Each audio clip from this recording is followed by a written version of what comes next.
inevitable pensar en una serie cuando escuchamos esta canción. Ismael, hablábamos de eso muy temprano en Stranger Things porque pues se ha hecho conocer por esto, y usted, a propósito de eso, nos trae una invitada muy especial. ¿De quién se trata? Se trata nada más y nada menos de Nora Felder. Nora Felder está nominada al premio Emmy este año en la categoría Mejor Supervisión Musical por la serie Stranger Things de Netflix, específicamente en el capítulo Dear Billy, que es donde pues suena esta canción. Recordemos que los premios Emmy se están transmitiendo el próximo 12 de septiembre por la cadena NBC, y Stranger Things cuenta con 13 nominaciones este año, que incluye pues mejor serie drama. Así que yo creo que Mónica, por favor, saludemos a Nora Felder, felicitémosla y que nos cuente inmediatamente pues cómo logra Stranger Things llegar a esta canción, a la canción Running Up That Hill de Kate Bush. Nora, thank you so much for your time this morning at W Radio, and congratulations on all the nominations that went towards Stranger Things. Oh, gracias mucho. Our first question has to do with this song. You know, this has become a very iconic song when it comes to Stranger Things. How did you guys end up picking this song out for the fourth season? Well, we started out with a script, and there was a placeholder for a song, and then my amazing showrunners, the Duffer brothers, came to me. They wanted to find a song that would encapsulate all Max, that could be the character Max, that could play through the episodes, that represented where she came from, her hardships, and what she was going into in this season. You know, she was dealing with many things coming out of the season before. She had the loss of her brother. She had a lot of stress, post-traumatic stress from many things that happened. So she comes into season 4 in a very, in a mode feeling very, or she's feeling very misunderstood. She's feeling isolation. She's feeling trapped, and even the closest of her friends can't understand what she's going through. So the Duffer brothers really wanted a song that she could, you know, that spoke of, the emotion she was going through, but also that could serve as kind of like an emotional crutch to her to cope, like a coping mechanism. They also wanted something that would have a build, you know, that started out and grew, so that we could use that, especially for the big moment in episode 4 when the song would be needed, you know, over the scene where she's having her major fight with Vecna. So I sent some options, and this was the favorite one. This was, and, you know, I let them know. I said, hey, I'm going to send you different options, because I try and send many options. They make all the final decisions, as they do with everything involved with the show. And I always like to provide to the Duffer brothers, you know, you can, what about this or that? So they can imagine the scene with music in different ways and decide which way they want to bring it out. So I sent them various options, but I said, you know, I really feel like Kate Bush is the one. It seems to have everything we need. And they loved it, and the rest is, you know, history. So that's how it was picked. Bueno, nos dice que comenzaron con el libreto. Ellos le pidieron, me refiero a los hermanos Duffer, le pidieron una canción que encapsulara todo lo que es Max y todo lo que ella ha vivido alrededor de los diferentes episodios, de dónde viene, que representara muy bien su corazón, lo que estaba pasando en esa temporada, y también todas las cosas que venía cargando de la temporada pasada, porque pues había perdido a su hermano. Ella se sentía completamente incomprendida, perdida, estaba como atrapada de cierta forma, así que trataron de buscar una canción que encerrara todo eso y que describiera muy bien lo que era Max, y ella le propuso varias canciones a los hermanos Duffer. Nos dice que ella le gusta siempre presentar varias canciones y al final escogieron a Kate Bush, y bueno, lo demás es historia. Nos dice que querían una canción que pudiera crecer a lo largo de las temporadas y sobre todo en ese gran momento en el episodio 4 que se necesitó una canción que escalara cuando ella tenía esa pelea con Vecna, y pues bueno, esa fue la canción que al final sintieron los hermanos, porque al final ellos son los que escogen lo que quieren representar en la escena. Ellos escogieron esta canción.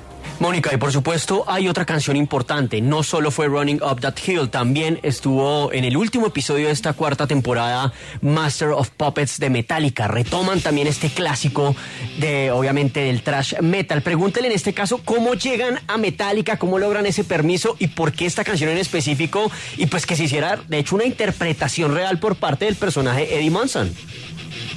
So, Nora, it's no secret to anyone that the fact that the Master of Puppets was part of the season, it was really iconic, part of the last episode, and that just that mixture between Metallica and the character that interprets Metallica in the show. How did you guys land this mixture between the song and the episode? Because, it's a thrash metal classic song. Yeah, I mean, I think we really love that song. It just, if you know the lyrics, the song really, I felt, we all felt really represents what Eddie goes through, his journey. I mean, the song itself is about, being trapped with your demons. And I think in the song, it was mainly about, being trapped, with drug addiction, with your addictions and things like that, and trying to master your fate, trying to climb out of it, and it kind of encapsulates what Eddie went through for the season, and I think in this moment he really had to rise and meet all his fears and tackle them to do this fight, this selfless fight. And the song, I think, is very much like Eddie in that it's very hard-hitting and kind of, I don't know how you would say this in your beautiful language. It's very balls to the wall, very hard-hitting, but the lyrics, when you listen to the lyrics, they deal with a very sensitive matter, and they open up and are sensitive about the struggles that you have with fighting your demons. And it kind of represents Eddie's personality because, when we first meet him in the season, he's very, cocky and brash and, hey, and I'm a tough guy. But then when you see him with the character Chrissy, you see that for the first time, oh, wow, look at him. He's very gentle and he has this sensitive side, and he is a very caring, feeling person, and so it also with the fact that before he plays the song, he says, "This is for you, Chrissy." So and it makes you reflect back to that moment when we saw they had that special relationship. Yes. So the song itself, Masters of Puppets, seems to represent all of that as well.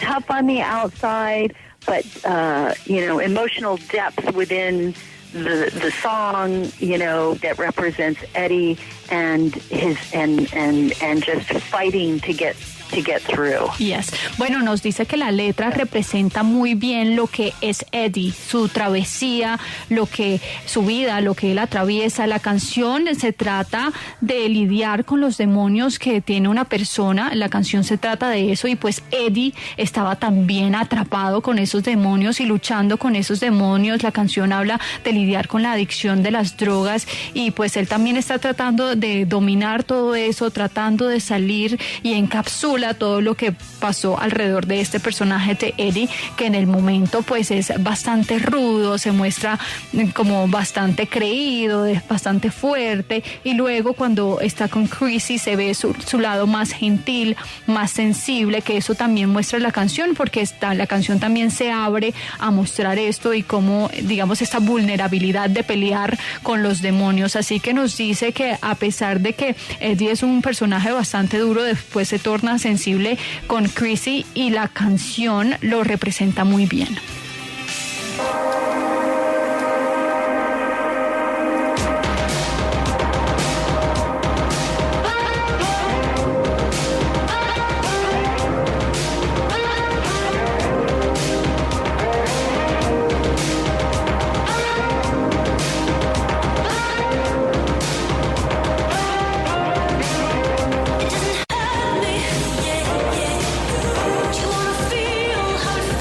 La revista Variety habla del efecto Stranger Things el día de hoy y tiene que ver con el hecho de que cómo pequeñas gotas musicales o impactos musicales pueden lograr catapultar canciones clásicas y reavivarlas casi que como un estilo de ave fénix, como Master of Puppets o como Running Up That Hill de 1985. ¿Qué opina ella de este efecto Stranger Things?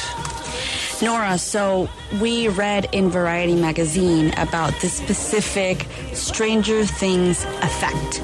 And what this effect tells is that you guys were able to highlight classic songs, throwback songs, such as Running Up That Hill and Master of Puppets, and how you guys launched them into, I guess, the mainstream listeners nowadays.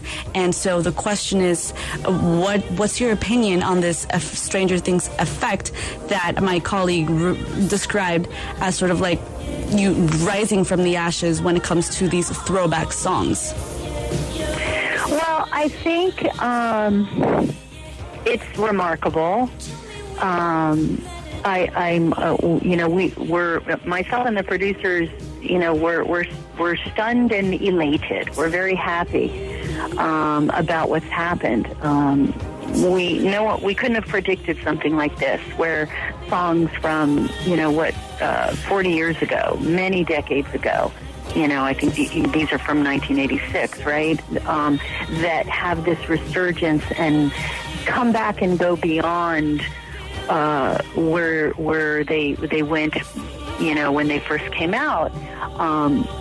Honestly, in my opinion, great, wonderful songs, timeless, can be timeless, and I've always felt that way.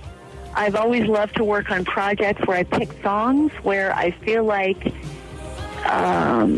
they can be appreciated for years and years to come. It's like a wonderful classic movie that you want to see over and over, and it never feels old, or a piece of art that makes it through the centuries.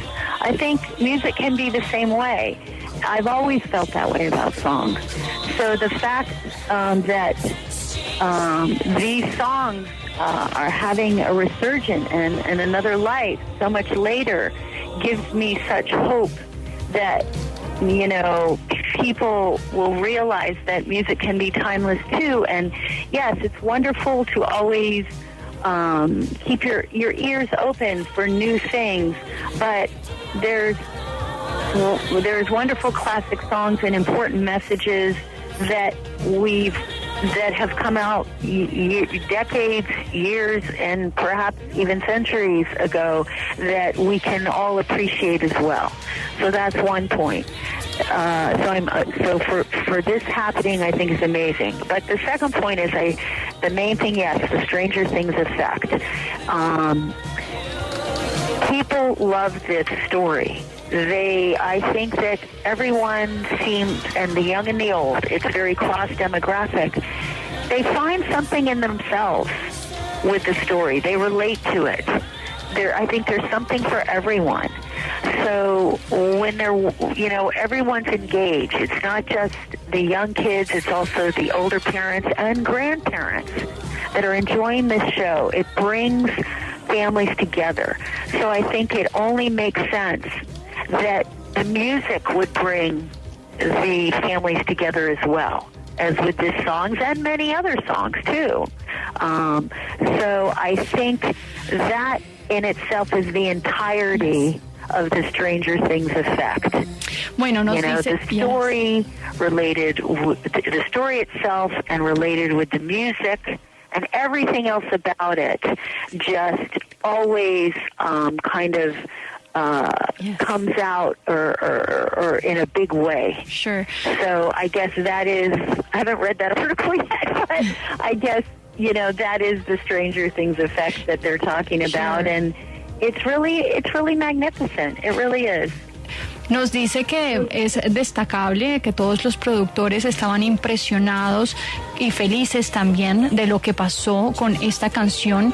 No podían predecir algo así, por supuesto, cuando escogieron las canciones que son de hace más de 40 años, muchas décadas atrás, creo que de 1986, y luego resurjan y vuelvan y vayan más allá o vayan mucho más lejos de lo que llegaron cuando salieron originalmente. En su opinión, nos dice que las grandes canciones son atemporales. Siempre lo sintió así, siempre le gusta escoger canciones en sus proyectos que sean apreciadas por muchos años, y nos dice que eso pasa con una película clásica, por ejemplo, que uno quiere ver una y otra vez, y pues cada vez con una la vez nueva, no la siente vieja, es como una pieza de arte, y ella se siente así también con las canciones que pueden resurgir y disfrutarse de toda la vida. Eso le da esperanza también con las personas, porque es agradable escuchar nuevas canciones, mantener los oídos abiertos para escuchar siempre estas propuestas nuevas, pero las canciones clásicas también tienen mensajes importantes que perduran en el tiempo y que salen incluso años atrás, décadas atrás, siglos atrás, y pueden volver a apreciarse en el presente. Y en el segundo punto, sobre el efecto de Stranger Things de esta serie, nos dice que las personas amaron la historia, encontraron algo de ellos dentro de la historia, se relacionaron con la historia. Hay algo para todos, no solo los jóvenes, sino también los adultos, hasta los abuelos disfrutan, une a las familias, y ese es el sentido de la serie. La música también de la serie une a las familias, como pasa con muchas otras canciones, y cree que ese es el efecto final de Stranger Things. Sin duda el playlist es una de las claves del éxito de la serie, pero por cada canción de estas que ellos rescatan, ¿cuántas escucharon? ¿Cuánto tiempo dura el proceso? ¿Y cuántas canciones más dejan en el camino? So, Nora, without a doubt, we know that the music that you guys chose for the show has been a very important part of the show's success. However, we want to ask you about, for every song that you guys listen to in order to pick out the best playlist for the show, how many did you guys actually listen to, and how many songs were actually left behind? An estimate at least. That's impossible. You mean you're talking about just in general for the show? Yeah, for the season. Oh, that is something I couldn't even imagine. I mean, we go through hundreds and hundreds of songs, and also songs you think of in your mind, and then you try them to picture. Some things you think are going to work great. The song needs to flow with the picture, right? That's a very important thing, where song and scene need to flow together. They need to become one. So not only are we going through song ideas, but then there's the process of trying them to the picture. And sometimes things you don't think will work amazing. Sometimes things you think will work amazing don't hit as well. But that process is impossible to log what you try, but I would just say hundreds and hundreds and hundreds per scene sometimes, So, it varies. For, I guess the Kate Bush moment, that was, I don't know how many songs I went through before I narrowed it down to maybe, 7 or 8 ideas, with Kate Bush being the number one, and that was the obvious one. But for every series I work on, I go through a lot of music, trying to find what is the right tone for each of the characters, and then for the moment. So I guess, yes, it's impossible really Sure, we understand. how many that would be. Yes, sure. Well, Nora, thank you so much for your time in W Radio. We hope you get that Emmy. Thank you so much for your time. We really appreciate it. And congratulations on your work. Thank you so much. Thanks for talking to me. I appreciate it. We'll be cheering on you. Thank you. Bye bye. Bueno, esto es imposible de decir, Félix. Nos dice que es algo que no se puede imaginar. Son cientos y cientos de canciones las que ella revisa. Primero, pues las escucha, por supuesto, y las canciones tienen que fluir con la imagen. Y ella piensa que una canción va a quedar muy bien con una escena y a lo mejor cuando lo prueba con la imagen no funciona. Así que eso también depende de la escena. Es un proceso súper dispendioso en el que escucha muchísimas canciones por escena, incluso cientos por escena, nos dice, y varía muchísimo. Nos dice que en ese momento de Kate Bush y esa canción que escogieron, esta que estamos escuchando, el proceso fue larguísimo. Ella pues revisó muchísimas canciones hasta que llegó a 7 u 8, hasta que la escogida fue esta, la número 1, que fue la más obvia, pero nos dice que siempre en esas series que trabaja escucha muchísima música para llegar a esa canción perfecta y el tono perfecto que le quede bien a la imagen.